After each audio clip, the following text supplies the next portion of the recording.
কাজটা পাওয়া গিয়েছিল গত সপ্তাহে। নবান্নের সেদিনের গোপন বৈঠকে আজকের সলতে পাকানোর কাজটা সেরে রেখেছিলেন মমতা। ফলে সোমবার পুরো বৈঠকে কার্যত দাও দাও আগুন। টেন্ডার থেকে পার্কিংয়ের নামে তোলাবাজি, জমি দখল থেকে বেআইনি নির্মাণ, মমতার একের পর এক বাউন্সার ইয়ার্কের ধরাশায়ী মন্ত্রী থেকে আধিকারিক। বেআইনি নির্মাণ কিংবা জবরদখল বিষয়ে বলতে গিয়ে ওয়েবল থেকে গড়িয়াহাট, হাতিবাগান একাধিক জায়গার উদাহরণ এনে বুঝিয়ে দিয়েছেন মুখ্যমন্ত্রী। নবান্নে 14 তলা তাঁর অবস্থান হলেও মাটির সঙ্গে দূরত্ব তৈরি হয়নি মোটেই।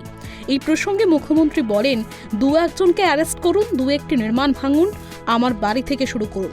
আমি পরশুদিন আসছিলাম ওয়েবেলের কাজ দিয়ে, দেখলাম কত দোকান বসে গেছে, সব আউটসাইডার কিনে খাচ্ছে, বাড়ির সামনে পাচ্ছে, এটা ভালো, কিন্তু দেখতে কি ভালো লাগছে? ডার্টি করে রেখে দিয়েছে জায়গাটা। কেন একটা খাওয়ার জন্য একটা নতুন জোন করছেন না আপনারা? যে জোন আপনার শহরকে ডিস্টার্ব করবে না, মানুষকে ডিস্টার্ব করবে না। বৃদ্ধা থাকেন, ভাড়া নিয়েছে তার কাছ থেকে, ভাড়া নেবার পর পারমিশন নেই, উইদাউট পারমিশনে 3 তলা 4 তলা 5 তলা তুলেই যাচ্ছে। কেন তাদের অ্যারেস্ট করছেন না?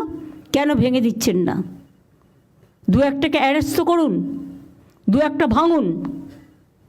আমি বলবো স্টার্ট ফ্রম মাই হাউস।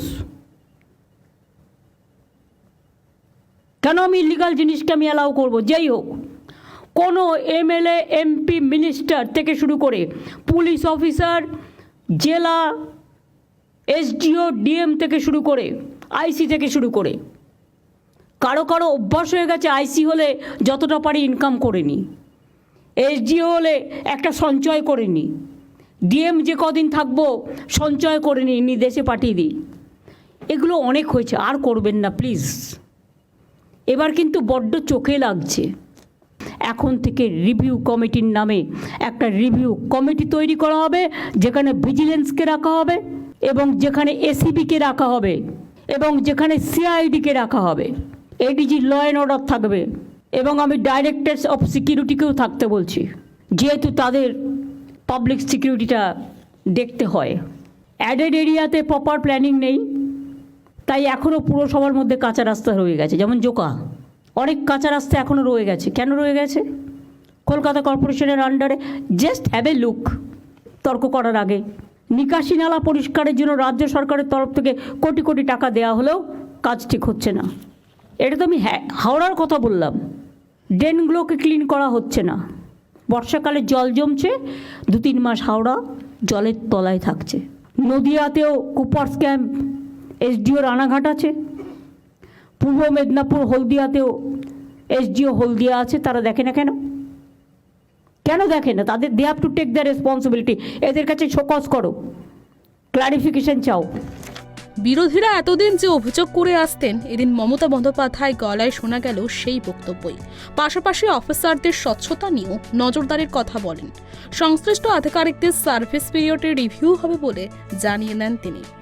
এদিনের বৈঠকে পরিষেবা অনুযায়ী একটি তালিকাও পড়েন মুখ্যমন্ত্রী।